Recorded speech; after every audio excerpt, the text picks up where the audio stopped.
propose une série qui comportera 4 parties, car il me faut 4 leçons pour passer en revue tout ce que j'aimerais vous partager et vous communiquer par l'esprit. Le titre de cette série est « De la croix jusqu'au trône ». Merci de prendre votre Bible et de l'ouvrir en 2 Corinthiens 5, verset 17. Si quelqu'un est en Christ, il est une nouvelle création. Les choses anciennes sont passées, voici, toutes choses sont devenues nouvelles. Loué soit Dieu. Lisons à nouveau ce verset. Si quelqu'un est en Christ, il est une nouvelle création. Les choses anciennes sont passées, voici toutes choses sont devenues nouvelles. Prions. Père, je te remercie pour ta parole. Saint-Esprit, je te prie que tu puisses nous parler et nous donner des oreilles pour entendre les choses que tu veux nous dire et nous communiquer. Donne-nous cet esprit de sagesse et de révélation dans la connaissance de qui est Christ, et que Jésus puisse grandir alors que nous diminuons, qu'il puisse devenir plus grand et plus grand alors que nous devenons plus petits et plus petits, moins de nous et plus du Seigneur. Alors que nous partageons ta parole ensemble, nous te remercions Seigneur, parce que ta parole est vivante et puissante, plus tranchante qu'une épée à 2 tranchants. Je te remercie Seigneur de ce que tu nous encourages, de ce que tu nous édifies, et tu nous fortifies par ta parole. Je te loue pour cela, au nom de Jésus. Amen. De la croix jusqu'au trône. Dans la première leçon de cette série, j'aimerais établir notre union avec Christ, parce que notre union avec Christ est la fondation sur laquelle nous pouvons comprendre notre identification avec Christ. Dans la deuxième leçon de cette série, nous verrons notre crucifixion avec Christ, notre mort et notre ensevelissement avec lui. La troisième leçon a pour sujet notre résurrection avec Christ à une vie nouvelle. Et enfin, dans la quatrième leçon, nous parlerons de notre ascension et du fait que nous sommes assis avec lui dans les lieux célestes. Je pense que tout cela est la clé pour vivre la vie chrétienne de la façon dont Dieu attend à ce que nous la vivions. Paul résume la vie chrétienne dans Galates 2:20 comme ceci. Ce n'est plus moi qui vis, c'est Christ qui vit en moi. La vie chrétienne est une vie qui est vécue en Christ. Premier point. Qu'est-ce que cela veut dire être en Christ? Si vous faites une étude sur le nombre de fois dans le Nouveau Testament où se trouvent les expressions en Christ, avec Christ ou par Christ, en vous aidant d'Internet ou d'un programme, vous trouverez plusieurs centaines de références, et cela en particulier dans les épîtres de Paul. Toutes ces expressions nous parlent du fait que nous sommes en Christ. Un verset qui me vient à l'esprit est Éphésiens 1, verset 3, où il est dit « Béni soit Dieu, le Père de notre Seigneur Jésus-Christ, qui nous a bénis de toute bénédiction spirituelle dans les lieux célestes en Christ. » Voilà un exemple et c'est un bel exemple.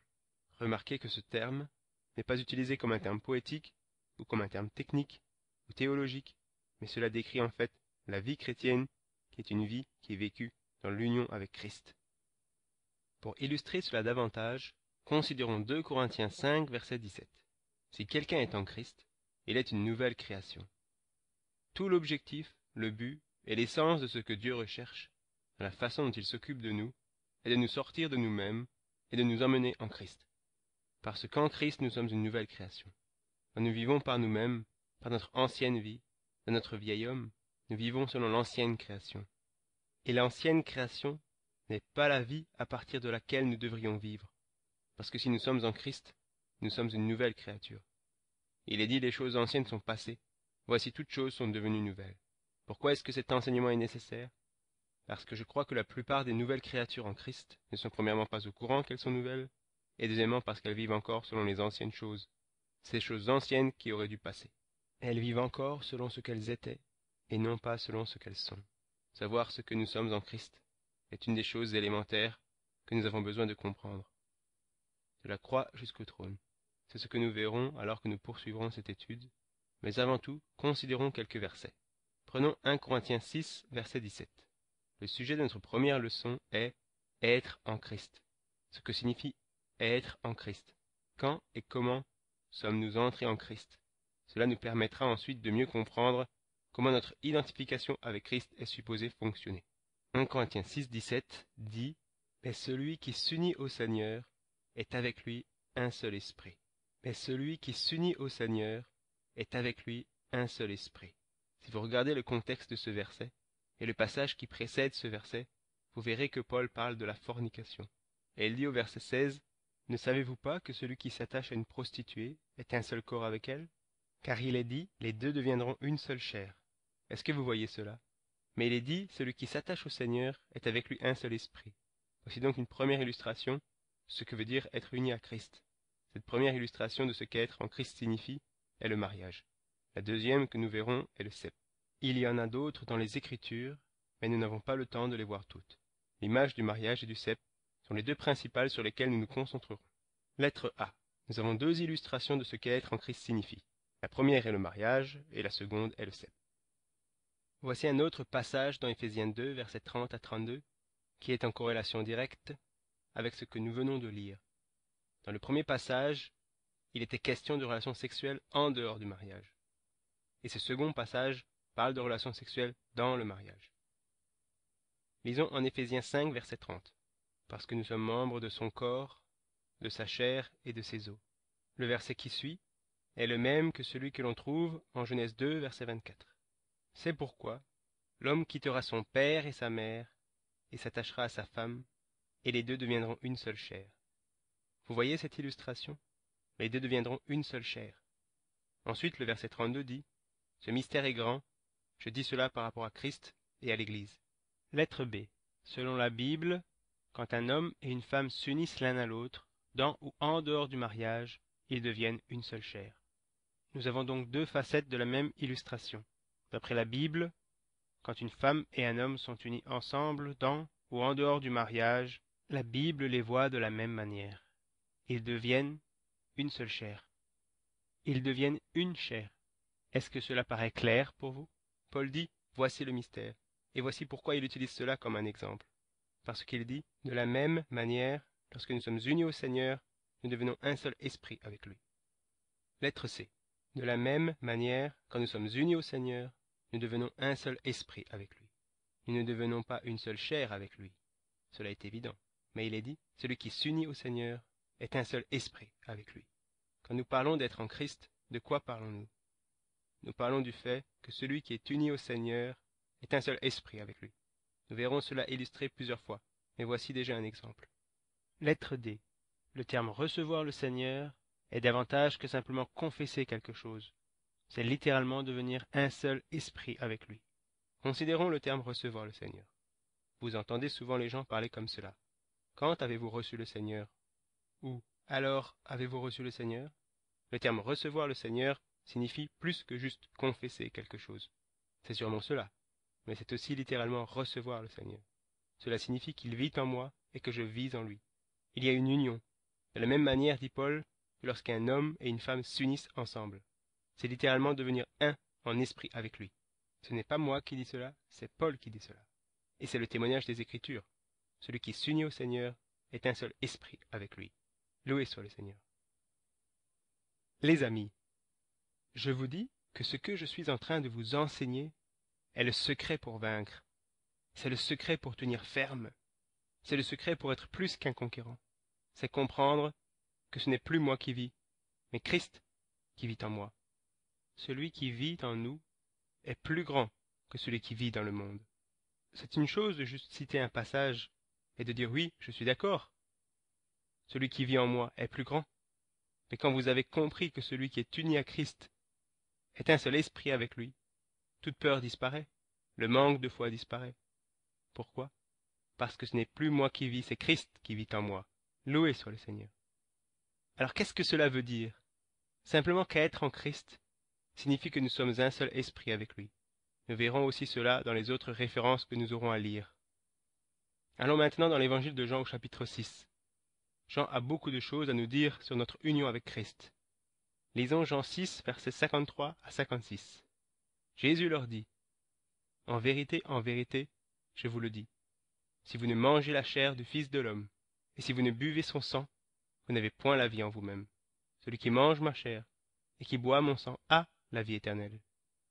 Et je le ressusciterai au dernier jour, car ma chair est vraiment une nourriture, et mon sang est vraiment un breuvage. Celui qui mange ma chair et qui boit mon sang demeure en moi, et je demeure en lui. N'est-ce pas merveilleux? Vous voyez, il y a deux parties. Il demeure en moi, et je demeure en lui. Non seulement nous vivons en union avec Christ, mais Christ vit en union avec nous.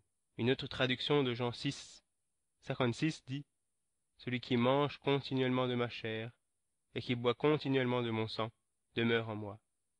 Il est évident que le Seigneur ne parle pas ici de façon littérale, il parle de façon spirituelle. Il ne dit pas qu'il faut littéralement manger sa chair et boire son sang, mais il dit « Les paroles que je vous ai dites sont esprit et vie ». Il y a donc un aspect spirituel. C'est ce que nous appelons recevoir le Seigneur. Qu'est-ce que cela veut dire manger sa chair et boire son sang?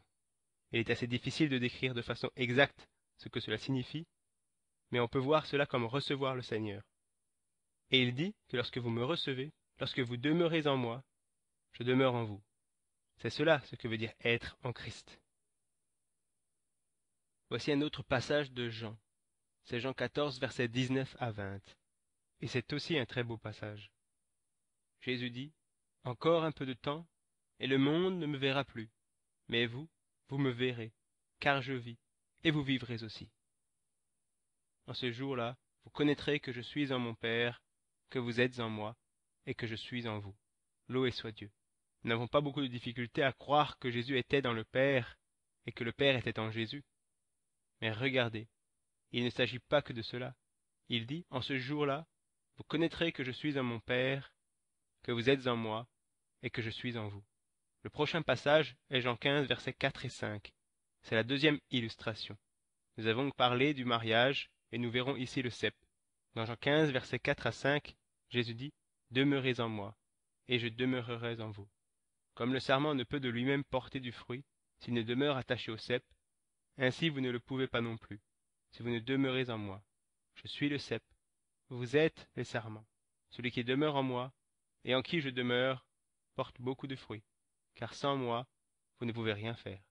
Et le verset 7 dit, « Si vous demeurez en moi, et que mes paroles demeurent en vous, demandez ce que vous voudrez, et cela vous sera accordé. » Jésus dit que vivre en lui, c'est semblable à un sarment qui vit sur le cep. Pensez à ce sarment qui vit sur le cep. Il partage la même vie. C'est la même énergie qui traverse le cep et qui ensuite traverse le sarment. Jésus dit, demeurez en moi. Deuxième point. Quand et comment avons-nous été mis en Christ? Comment sommes-nous arrivés en Christ? Je pense que nous avons déjà établi le fait que nous sommes en Christ. Jésus dit, demeurez en moi, soyez en moi. Celui qui mange ma chair et qui boit mon sang demeure en moi, et je demeure en lui. Alors comment et quand sommes-nous entrés en Christ? Avez-vous une idée? Savez-vous quand nous sommes devenus un avec Christ? Cette identification a eu lieu de façon objective à la croix, et c'est pourquoi le titre de cette série est « De la croix jusqu'au trône ». Car c'est là, sur la croix, que Dieu nous a identifiés avec Christ, mais cela est arrivé de façon subjective, au moment où nous avons reçu le Seigneur. C'est à ce moment-là que notre identification objective se manifeste en nous. C'est lorsque nous recevons le Seigneur. Lettre A. Les Écritures disent que Dieu nous a placés en Christ. Regardez 1 Corinthiens 1:30. Il est écrit « Or c'est par lui, par Dieu, que vous êtes en Jésus-Christ. » C'est par Dieu que nous sommes en Jésus-Christ, lequel, de par Dieu, a été fait pour nous sagesse, justice, sanctification et rédemption. Les Écritures disent que Dieu nous a placés en Christ. C'est Dieu qui nous a placés en Christ. Alors comment sommes-nous parvenus là-bas? Tout ce que nous avons besoin de savoir est que Dieu nous a placés en Christ. Je ne peux pas vous expliquer comment cela fonctionne ou comment cela s'est passé, et je ne pense pas que le Seigneur s'attende à ce que j'explique cela ou à ce que je comprenne cela. Il y a beaucoup de choses que je ne comprends pas dans ce monde. Je ne comprends pas comment fonctionne Internet. Je ne comprends pas comment fonctionne la télévision. Je ne sais pas comment fonctionnent les satellites. Il y a beaucoup de choses dont je ne sais pas expliquer le fonctionnement, mais je peux quand même les utiliser, les apprécier, et en tirer un bénéfice sans pour autant savoir comment elles fonctionnent. Je n'essaie donc pas de vous enseigner comment ou pourquoi cela est arrivé. Je ne peux que vous dire avec les Écritures, c'est par lui, par Dieu, que vous êtes en Jésus-Christ. Nous devons donc le recevoir et le croire du Seigneur. Nous sommes en Christ, car Dieu nous y a mis. Regardons maintenant 1 Jean 5, verset 20. J'aime vraiment ce verset. Vous savez, je crois que la plupart des gens pensent que Jésus vit là-haut, quelque part sur un nuage, à des années-lumière de la terre. Et j'aimerais que nous comprenions qu'il est réel, qu'il est vivant, et qu'il n'est pas quelque part dans l'espace, mais qu'il vit en nous. Il marche avec nous, il habite en nous, et nous habitons en lui. Il est aussi proche que notre propre souffle. C'est ce que j'essaie de vous dire en regardant qui nous sommes dans le Seigneur. En considérant notre union avec lui, nous comprendrons qu'il est vraiment proche. Il est Emmanuel, Dieu en nous, Dieu avec nous. Lisons 1 Jean 5, verset 20. Nous savons aussi que le Fils de Dieu est venu, et qu'il nous a donné l'intelligence pour connaître la vérité. Et nous sommes en lui qui est la vérité, en son Fils Jésus-Christ. Pour connaître la vérité, c'est une chose, mais nous sommes en lui qui est la vérité. Jean écrivait une lettre où il essayait de leur expliquer que des faux frères et des faux prophètes allaient venir et allaient essayer de leur enseigner des mensonges, en les faisant passer pour la vérité. Jean leur dit, ne les croyez pas. Mais Jean, qu'est-ce qui te fait croire que tu connais la vérité, ou que tu as la vérité, ou que tu as raison? Voici comment nous le savons. Non seulement nous connaissons celui qui est la vérité, mais nous sommes en lui qui est la vérité. Vous voyez, c'est l'union avec Christ. Le Fils de Dieu est venu, et il nous a donné l'intelligence pour connaître la vérité. Et nous sommes en lui qui est la vérité. Comment savez-vous ce qu'est la vérité? Je suis en lui. Je suis dans la vérité, parce que je suis en Christ. Nous sommes dans la vérité en son Fils Jésus-Christ. C'est lui qui est le Dieu véritable et la vie éternelle. Alléluia. Lettre B. Nous sommes donc devenus un avec Christ au moment où nous avons reçu la vie éternelle. Ça, c'est l'expérience subjective. Nous sommes devenus un avec Christ au moment où nous avons reçu la vie éternelle. Car Jean dit qu'être en celui qui est la vérité, c'est la vie éternelle. Mais laissez-moi vous le dire d'une autre manière. Il serait plus correct de dire que nous avons reçu la vie éternelle au moment où nous sommes devenus un avec Christ. Pensez-y de cette façon. Au lieu de dire que je suis devenu un avec Christ lorsque j'ai reçu la vie éternelle, il serait plus correct de dire que nous avons reçu la vie éternelle au moment où nous sommes devenus un avec Christ. Pourquoi? Il y a un verset que l'on apprend à l'école du dimanche. C'est le tout premier verset que vous apprenez quand vous allez à l'école du dimanche. Peut-être que vous ne vous en rappelez plus, parce que cela fait trop longtemps. Mais vous avez sûrement un jour mémorisé Jean 3,16. Et qu'est-ce que dit ce verset? Car Dieu a tant aimé le monde, qu'il a donné son Fils unique, afin que quiconque croit en lui ne périsse pas, mais qu'il ait la vie éternelle. Que pensez-vous de ce verset? Dieu a tant aimé le monde, qu'il a donné quoi? Son Fils. Dieu a tant aimé le monde qu'il a donné la vie éternelle? Non. Dieu a tant aimé le monde qu'il a donné son Fils unique. Dieu a tant aimé le monde qu'il a donné son Fils unique. Et dans 1 Jean 5, verset 11, nous lisons, et voici ce témoignage, c'est que Dieu nous a donné la vie éternelle, et que cette vie est où? Dans son Fils. Nous avons dit que si quelqu'un est en Christ, il est une nouvelle création. Il est écrit que cette vie est dans son Fils. Et le verset 12 dit, celui qui a le Fils a la vie, celui qui n'a pas le Fils de Dieu n'a pas la vie. Lettre C. Il serait donc plus correct de dire que nous avons reçu la vie éternelle au moment où nous sommes devenus un avec Christ. Pourquoi? Parce que Christ est la vie, il est notre vie. En Jean 14, 6, Jésus dit, « Je suis le chemin, la vérité et la vie. » La vie éternelle n'est pas quelque chose que Dieu nous donne comme un don, c'est Christ qui nous donne. Donc celui qui a le Fils a la vie, celui qui a le Fils a la vérité, celui qui a le Fils a le chemin. Il est le chemin, la vérité et la vie. Est-ce que cela est clair? Lettre D. Nous pouvons connaître celui qui est la vérité, car nous sommes en celui qui est la vérité. Est-ce que la vérité est pour vous et pour moi un ensemble de faits que nous apprenons? Est-ce que c'est une collection de livres sur l'étagère? Est-ce que ce sont les sermons que nous écoutons tout au long de l'année? Ou est-ce que la vérité c'est quelqu'un avec qui nous sommes en union? C'est comme cela que nous jugeons ce qui est vrai et ce qui est faux. Parce que Jésus dit, je suis la vérité. J'en dis que ceux qui demeurent en lui connaissent celui qui est la vérité, car ils sont en celui qui est la vérité. Alléluia. Troisième point. L'union avec Christ est la base de notre identification avec Christ. Nous avons vu que nous sommes devenus un avec Christ à la croix, à la crucifixion du Seigneur, et c'est juste. Et ensuite j'ai dit que nous l'avons reçu au moment où nous avons reçu Christ. Et ça c'est aussi correct. La croix de Jésus-Christ est un fait objectif. Dieu a envoyé Christ pour mourir sur une croix. Et il dit qu'il a réconcilié tout le monde avec lui-même. Mais tout le monde n'est pas sauvé. Pourquoi? Parce qu'en plus des faits objectifs concernant la croix, il faut une expérience subjective de notre part. Vous avez besoin de recevoir le Seigneur comme votre vie, parce que nous sommes un avec Christ. L'union est la base de notre identification avec Christ. Qu'est-ce que cela signifie exactement que d'être identifié avec Christ? Dieu nous traite de la même façon qu'il traite Christ. Pour cela que Christ a pu mourir sur la croix, non seulement pour le péché de quelques personnes, et sûrement pas pour ses propres péchés, mais il est écrit que c'est pour le péché de tout le monde. Regardez l'agneau de Dieu qui ôte le péché du monde entier. Comment est-ce qu'un seul homme peut-il ôter le péché du monde entier? À cause de notre identification avec lui. Je vais vous donner 3 illustrations sur l'union et l'identification. Qu'est-ce que cela signifie d'être en Christ, d'être en union avec Christ? Première illustration. Un billet de 1 dollar placé dans un livre. Si je mets un billet de 1 dollar dans un livre, que j'emballe le livre, que j'y mette un timbre et que je l'envoie en Californie, que va-t-il se passer avec le billet? Il va aller en Californie. Cela est évident, n'est-ce pas? Que se passe-t-il maintenant si au lieu d'envoyer le livre, je jette le livre dans le feu? Que va-t-il se passer avec le billet de 1 dollar? Il va brûler. Pourquoi? Parce qu'il est dans le livre, c'est là où je l'ai mis.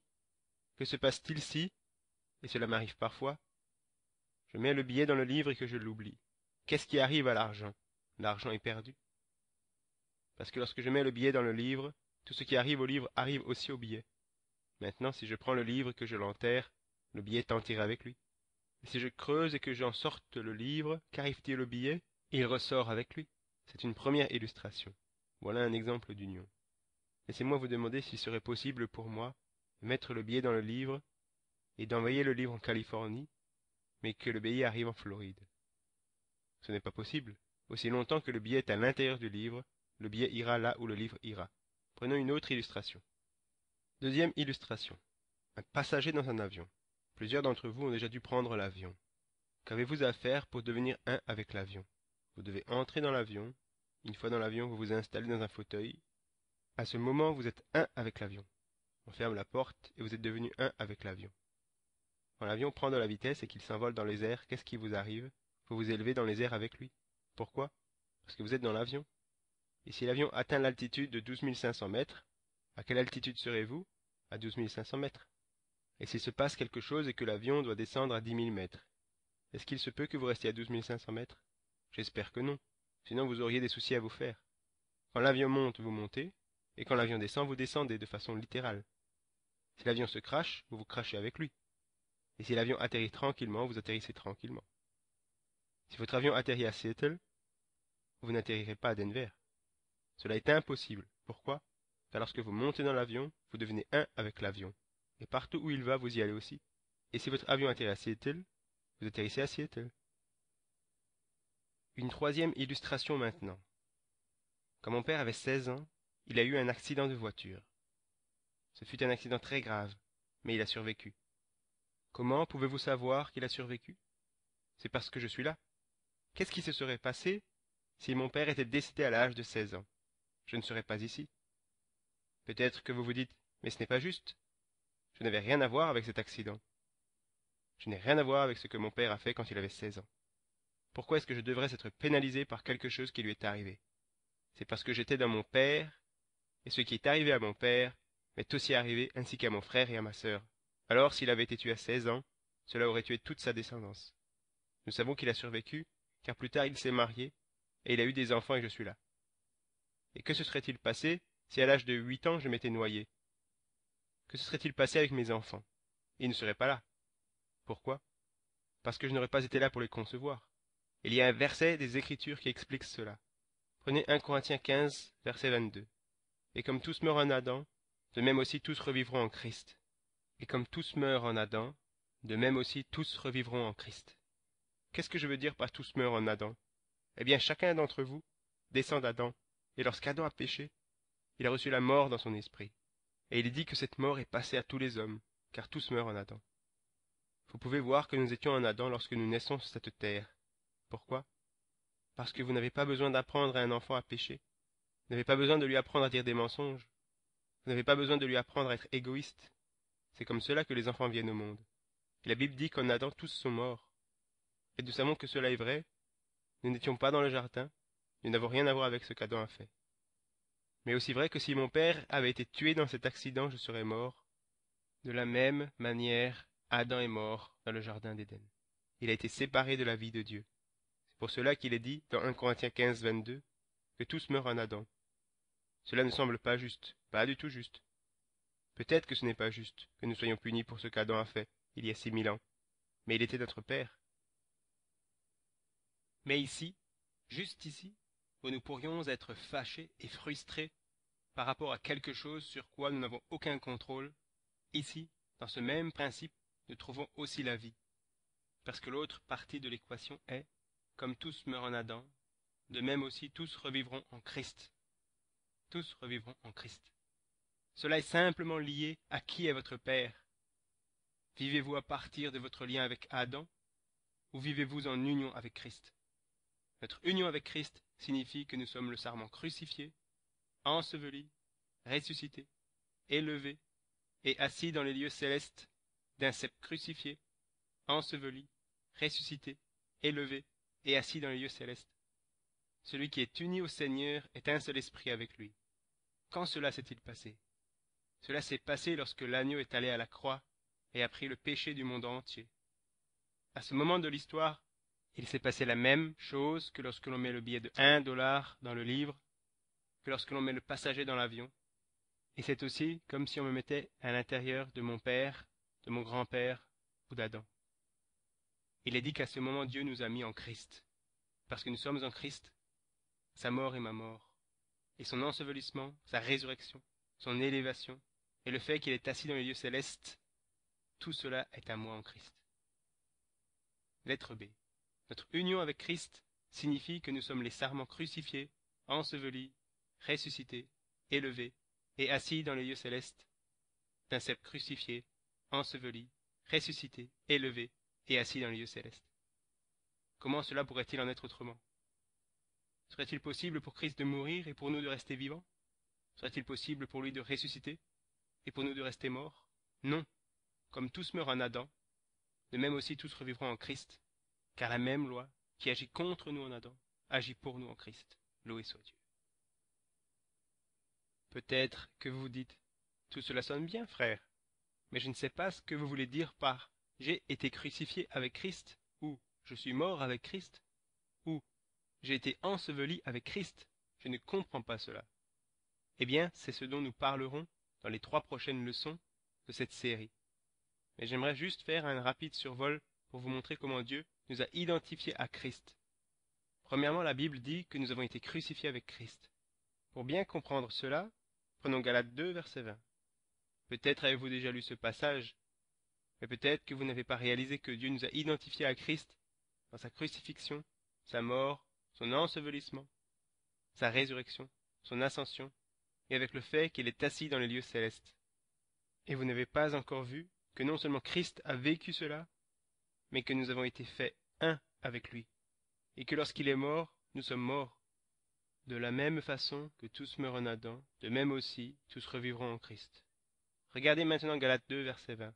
J'ai été crucifié avec Christ. Nous sommes donc devenus un avec Christ au moment de notre crucifixion. Jésus n'est pas mort pour ses péchés. Pourquoi? Parce qu'il est sans péché. Il n'avait pas de péché, mais il a pris nos péchés sur lui, et c'est cela le commencement. Paul dit, j'ai été crucifié avec Christ. C'est cela le commencement. J'ai été crucifié avec Christ. Et si je vis, ce n'est plus moi qui vis, c'est Christ qui vit en moi. Un autre passage maintenant dans Romains 6. Romains 6 parle de différentes étapes que nous verrons dans nos 3 prochaines leçons. Ces étapes sont notre mort, notre ensevelissement, notre résurrection, notre ascension et le fait que nous sommes assis avec Christ. Romains 6, 6 dit « Sachant que notre vieil homme a été crucifié avec lui, afin que le corps du péché fût détruit, pour que nous ne soyons plus esclaves du péché. Notre vieil homme a été crucifié avec lui. » Certaines personnes essaient encore de crucifier leur chair, et certains prédicateurs disent que nous devons mourir et que notre chair doit mourir. Mais ici il est dit « Notre vieil homme a été crucifié avec lui. Le temps est au passé. » Vous voyez, c'est un fait déjà accompli. J'ai été crucifié avec Christ. Deuxièmement, les Écritures disent que nous sommes morts avec Christ. Lisons Romains 6, versets 1 à 3. Que dirons-nous donc? Demeurions-nous dans le péché, afin que la grâce abonde? Loin de là. nous qui sommes morts au péché, comment vivrions-nous encore dans le péché? Ignorez-vous que nous tous qui avons été baptisés en Jésus-Christ, ça c'est l'union, c'est en sa mort que nous avons été baptisés. Vous voyez, j'ai été crucifié avec Christ, et si Jésus a été crucifié, et si j'étais un avec lui, je suis aussi mort avec Christ. Et c'est ce que les Écritures disent, nous tous qui avons été baptisés en Jésus-Christ, c'est en sa mort que nous avons été baptisés. Et c'est cela qu'est le baptême. Quand nous descendons dans l'eau, cela représente la mort. Cela ne représente pas seulement être lavé de ses péchés, mais cela représente aussi une mort à l'ancienne vie, une mort au péché, une mort du vieil homme. C'est pour cela que Paul utilise ce terme, car le baptême d'eau représente la mort, et quand nous ressortons de l'eau, cela représente la résurrection. Troisièmement, j'ai été enseveli avec Christ. Jésus a été crucifié, Jésus est mort. Alors si j'ai été crucifié avec lui, et si je suis mort avec lui, la prochaine étape est donc l'ensevelissement, n'est-ce pas? Romains 6, 4 dit, nous avons donc été ensevelis avec lui par le baptême en sa mort. Loué soit Dieu. C'est assez logique, n'est-ce pas? Si nous avons été crucifiés avec lui, et si nous sommes morts avec lui, alors il est dit que nous avons donc été ensevelis avec lui par le baptême en sa mort. Très bien. Mais pourquoi est-ce que l'on est passé par tout cela? La réponse est dans la deuxième partie de ce verset. Nous avons donc été ensevelis avec lui par le baptême en sa mort, afin que, comme Christ est ressuscité, voilà le point important. C'est pour cela que nous avons été identifiés avec la mort de Christ, pour que nous puissions être identifiés avec sa résurrection. Nous avons donc été ensevelis avec lui par le baptême en sa mort, afin que, comme Christ est ressuscité des morts, par la gloire du Père, et même nous aussi nous marchions en nouveauté de vie. Écoutez ce que dit Romains 6, verset 5. En effet, si nous sommes devenus une même plante avec lui, par la conformité à sa mort, nous le serons aussi par la conformité à sa résurrection. Quatrièmement, nous avons donc été ressuscités avec Christ. Nous sommes revenus de la mort en Christ. Quelque chose qui est mort et qui est ressuscité ne peut plus mourir. Loué soit le Seigneur. Tout ceci n'est qu'un survol de ce dont nous parlerons lors de nos prochaines leçons. Prenons maintenant Éphésiens 2, versets 4 à 5. Mais Dieu, qui est riche en miséricorde, à cause du grand amour dont il nous a aimés, nous qui étions morts par nos offenses, nous a rendus à la vie ensemble avec Christ. C'est par grâce que vous êtes sauvés. C'est cela la résurrection. Il nous a rendus à la vie ensemble avec Christ. Il nous a rendus à la vie ensemble avec Christ. Le mot-clé ici, dans les versets 5 et 6 de Éphésiens 2, est « ensemble ». Le mot « ensemble » apparaît 3 fois. Cela nous parle de l'union, du fait d'être un avec lui. Nous qui étions morts par nos offenses, il nous a rendus à la vie ensemble avec Christ. C'est par grâce que vous êtes sauvés. Que s'est-il passé après que Jésus soit ressuscité des morts? L'événement qui est arrivé après est que Jésus a été élevé. Cinquièmement, nous avons été élevés, car Jésus est monté auprès de son Père. Et enfin, Éphésiens 2, verset 6 nous dit, « Il nous a élevés ensemble et nous a fait asseoir ensemble dans les lieux célestes en Jésus-Christ. » Sixièmement, nous sommes assis ensemble dans les lieux célestes en Jésus-Christ. Alléluia. Nous avons donc ici tout le processus. Crucifié avec Christ, car il est écrit, j'ai été crucifié avec Christ. Puis nous sommes morts avec lui. Ensuite, nous avons été ensevelis avec Christ, car il est écrit, nous avons donc été ensevelis avec lui par le baptême en sa mort. Puis ressuscités avec lui, si nous sommes devenus une même plante avec lui, par la conformité à sa mort, nous le serons aussi par la conformité à sa résurrection. Puis il nous a élevés avec lui, et enfin, Dieu nous a fait asseoir ensemble dans les lieux célestes en Jésus-Christ. C'est pourquoi Jésus a dit, en ce jour-là, quand je serai ressuscité, vous connaîtrez que je suis en mon Père, que vous êtes en moi, et que je suis en vous. Et comprendre cela, c'est le plus important. Quand je suis parti de la première église dont j'étais le pasteur, j'enseignais tout cela, mais je n'avais pas de révélation de tout cela. Est-ce que vous savez ce que c'est que d'enseigner quelque chose, et de ne pas en avoir la révélation? Peut-être avez-vous rencontré des personnes comme cela. J'ai entendu des gens dire, et peut-être que vous en avez entendu dire, comment nous sommes en Christ, et comment Christ est en nous. Et cela sonne bien, et je l'ai enseigné, mais je n'en avais pas vraiment conscience. Je n'avais pas la révélation. Je n'avais pas été illuminé par l'Esprit, et je n'avais qu'une compréhension intellectuelle. et après beaucoup d'erreurs et de défaites, et après être souvent tombé, je suis passé par un processus où j'ai cherché le Seigneur pour savoir pourquoi ma vie se passait comme elle se passait. C'est comme cela que nous agissons souvent, n'est-ce pas? J'étais assis dans mon jardin, les Écritures ouvertes, en Éphésiens chapitres 1 et 2. Je recherchais vraiment le Seigneur, car si j'étais supposé être victorieux, pourquoi est-ce que le diable arrivait à me battre? Je pensais que la source de tous mes problèmes était le diable. Beaucoup de choses que nous pensons venir du diable viennent en fait de la chair. Elles sont liées à notre immaturité. Elles ne sont pas liées au diable, qui vient pour nous combattre. Nous avons juste besoin de grandir. Et je recherchais vraiment le Seigneur, car plus je lisais Éphésiens 1, plus je devenais fou. J'étais vraiment fâché avec le Seigneur, parce qu'il disait des choses merveilleuses.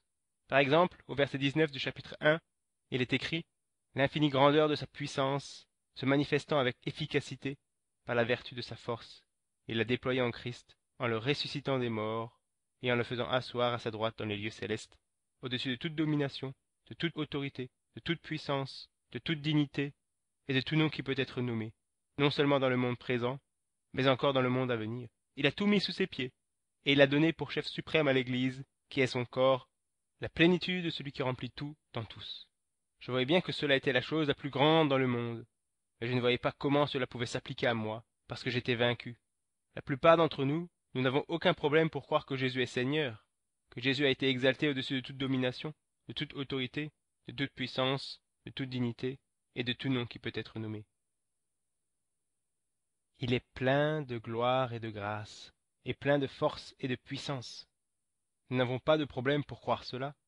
Moi, je croyais cela parce qu'il est le Fils de Dieu. Donc il a tout cela. Mais ce que je lisais dans les Écritures et ce que je vivais étaient deux choses différentes. Et cette différence me rendait fou, parce que je voyais tout cela en Christ, mais je ne le voyais pas en moi, et je ne comprenais pas pourquoi. Alors j'ai pensé que ce que je devais faire, c'était d'aller dans une librairie chrétienne pour chercher des livres sur le combat spirituel. Je pensais que si seulement je pouvais trouver quel esprit me tourmentait, alors je n'aurais qu'à repousser cet esprit. Je pouvais accepter et comprendre cela pour Jésus, mais je ne pouvais pas le voir et l'appliquer pour moi. Comment est-ce que je pouvais rendre cela réel? Et alors que je priais et pensais à cela, je suis tombé sur le verset que je viens de vous lire. Éphésiens 2, verset 6. Il nous a élevés ensemble. Il nous a fait asseoir ensemble dans les lieux célestes en Jésus-Christ. Et c'est comme si ce mot ensemble sautait de la page à mon visage. Ensemble, ensemble, ensemble. Il nous a élevés ensemble. Et nous a fait asseoir ensemble dans les lieux célestes. Où? En Jésus-Christ. Pas en moi, mais en lui. Et ce que j'ai vu à cet instant, je l'appelle la révélation de Jésus-Christ. J'appelle cela être né de nouveau à nouveau. Ce jour-là, je suis né de nouveau à nouveau, parce que ce jour-là, j'ai vu quelque chose que je n'avais jamais vu, car l'Esprit de Jésus s'est révélé à moi. Dans Éphésiens 2, verset 6. J'ai vu que tout comme lui a été élevé dans les lieux célestes au-dessus de toute domination, de toute autorité, de toute puissance, de toute dignité, et de tout nom qui peut être nommé, non seulement dans le siècle présent, mais encore dans le siècle à venir, j'avais aussi été élevé avec lui, et j'étais aussi au-dessus de toute domination, de toute autorité, de toute puissance, de toute dignité, et de tout nom qui peut être nommé. Et si Dieu avait tout mis sous les pieds de Christ et qu'il m'avait élevé avec lui, alors tout était sous mes pieds. Et en cet instant, le Seigneur a ouvert mes yeux et mon cœur, et j'ai reçu ce dont Paul parle dans Éphésiens 1, verset 17, lorsqu'il prie, que Dieu leur donne un esprit de sagesse et de révélation dans la connaissance de Christ. En cet instant, Dieu m'a donné l'esprit de sagesse et de révélation pour voir Jésus et pour voir que parce que je suis un avec lui, alors sa victoire est ma victoire. Il était assis dans les lieux célestes, et j'étais assis avec lui, et toute chose était sous mes pieds. Et ensuite j'ai compris que si tout était sous mes pieds, pourquoi continuer à me battre contre Satan, ou essayer de le repousser? Tout est juste question de vivre en me basant sur qui je suis en Christ, parce que dans les lieux célestes, il n'y a pas d'inquiétude. Dans les lieux célestes, il n'y a pas de sueur. Dans les lieux célestes, il n'y a pas de combat, et de raison d'être effrayé de ce que le diable peut vouloir me faire. Il n'y a pas de plus haute place dans cet univers que d'être assis en Christ à la droite de Dieu. Tout a été mis sous ses pieds, et il a été exalté bien au-dessus de toute principauté et de toute puissance. Et nous avons été élevés avec lui, et nous sommes assis avec lui, dans les lieux célestes. Et donc tout à coup, en un instant, je regardais de là où j'étais vers l'intérieur. Ce n'était pas une vision ou quelque chose d'extérieur, mais c'était à l'intérieur de moi que j'ai pu voir toutes ces choses. Si j'étais assis avec lui, et si j'avais été élevé avec lui, alors cela voulait dire que j'étais ressuscité avec lui. parce que comment aurais-je pu être là-bas si je n'avais pas été élevé et si je n'étais pas ressuscité? Dans ces leçons, je vous emmène de la croix jusqu'au trône. Mais ce jour-là, je suis allé du trône jusqu'à la croix. J'étais assis dans les lieux célestes parce que j'avais été élevé avec lui.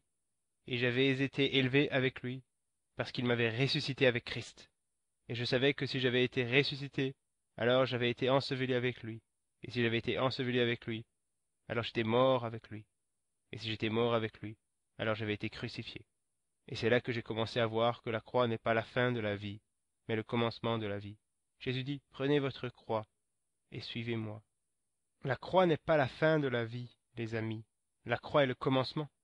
C'est la fin du vieil homme, la fin du moi, et c'est la fin de la chair. Jésus dit, si vous voulez vraiment sauver votre vie, alors il faut la perdre, y renoncer. Et si quelqu'un veut être mon disciple, qu'il se charge chaque jour de sa croix et qu'il me suive. Qu'est-ce que la croix? Quelque chose de si lourd que l'on ne peut la porter? Je ne sais pas ce que la croix est pour vous. Peut-être quelque chose de différent de ce qu'elle est pour moi. Mais je sais que le principe est celui-ci. Quand vous prenez votre croix, Dieu dit vous êtes maintenant identifié avec Christ. Parce que si vous prenez votre croix et que vous êtes crucifié avec lui, vous mourrez avec lui. Et si vous mourrez avec Christ, vous êtes enterré avec Christ. Et si vous êtes enterré avec Christ, vous ressuscitez à une vie nouvelle. Et si vous ressuscitez avec lui, vous êtes élevé avec lui. Et vous siégez dans les lieux célestes avec lui. Et c'est comme cela que nous pouvons vaincre comme il a vaincu. Notre dernier passage se trouve dans Apocalypse 3, verset 21. Jésus dit cela à l'église tiède de Laodicée, à une église tiède. Celui qui vaincra, je le ferai asseoir avec moi sur mon trône. Je le ferai asseoir avec moi sur mon trône. Comme moi j'ai vaincu, et je me suis assis avec mon Père sur son trône. Celui qui vaincra, je le ferai asseoir avec moi sur mon trône. Comme moi j'ai vaincu, et je me suis assis avec mon Père sur son trône. Et tout cela commence avec notre union avec lui. C'est pourquoi Jésus dit, demeurez en moi, demeurez en moi. Oui, il y a une croix que nous devons porter, et la croix ce n'est pas drôle, cela fait mal, mais il y a la vie de l'autre côté de la mort. Cela est vrai physiquement, et cela est vrai spirituellement. La mort n'est pas la fin, ce n'est que le commencement d'une vie nouvelle. La vie que nous avons ici peut s'arrêter, mais si nous perdons notre vie ici, nous recevons une vie nouvelle. C'est une vie de résurrection, et rien ni personne ne peut prendre cette vie. C'est pour cela que j'ai été capable de vaincre. C'est pour cela que Paul dit, voici mon secret. Comment peux-tu donc faire les choses que tu fais, Paul? Comment es-tu capable d'endurer toutes ces choses? Comment peux-tu endurer les afflictions et les persécutions? Comment peux-tu faire les choses que tu fais? Paul nous dit, ce n'est plus moi qui vis, c'est Christ, parce que je suis crucifié avec lui. Et tout commence là-bas, les amis, je suis crucifié avec lui. Paul dit que si nous ne sommes pas prêts à être crucifiés avec lui, à souffrir avec lui, alors nous ne partagerons pas non plus sa gloire.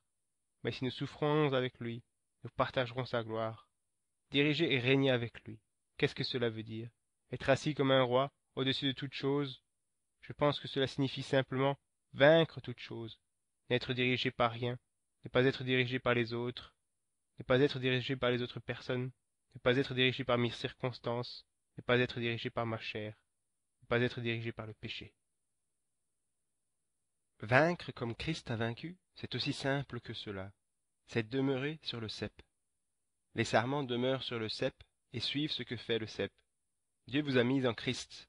Sa mort est votre mort, sa vie est votre vie.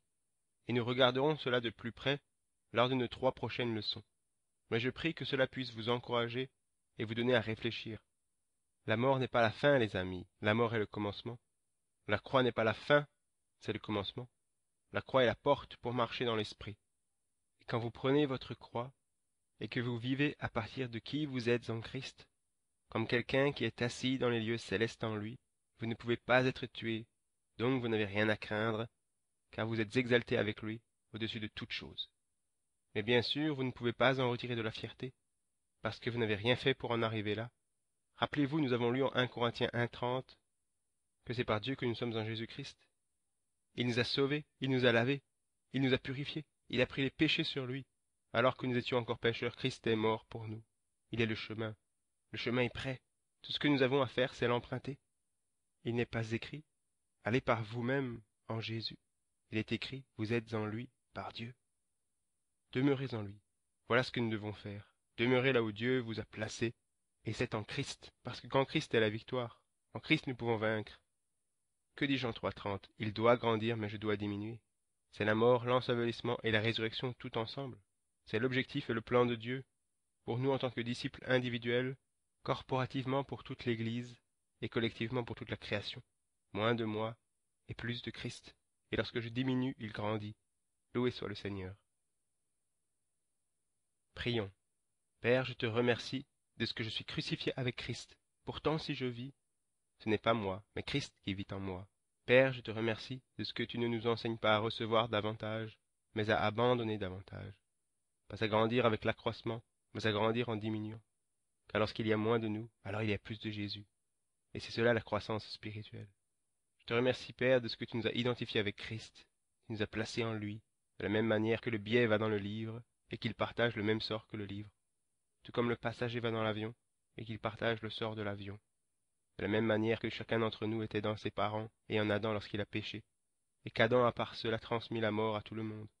De la même manière, Père, je te remercie parce que nous sommes en Jésus-Christ, et que nous partageons sa vie. Je te remercie parce que nous sommes des sarments qui demeurons sur le cep. Je te remercie parce que nous sommes l'épouse de Christ, et que nous vivons en lui et qu'il vit en nous. Les deux sont devenus un. Cela est un fait objectif, Seigneur, mais que cela puisse devenir une réalité subjective, que cela puisse devenir notre expérience et pas seulement un enseignement, mais notre vie et notre expérience. Pas seulement quelque chose que nous confessons, pas seulement quelque chose que nous savons être vrai. Cela demande une révélation. Alors je te demande, Père céleste, que ton esprit puisse parler à notre cœur, alors que nous méditons sur ces choses, et que tu puisses te révéler dans ces choses. Ce sont des choses difficiles à enseigner et à comprendre, mais elles sont esprit et vie et vérité.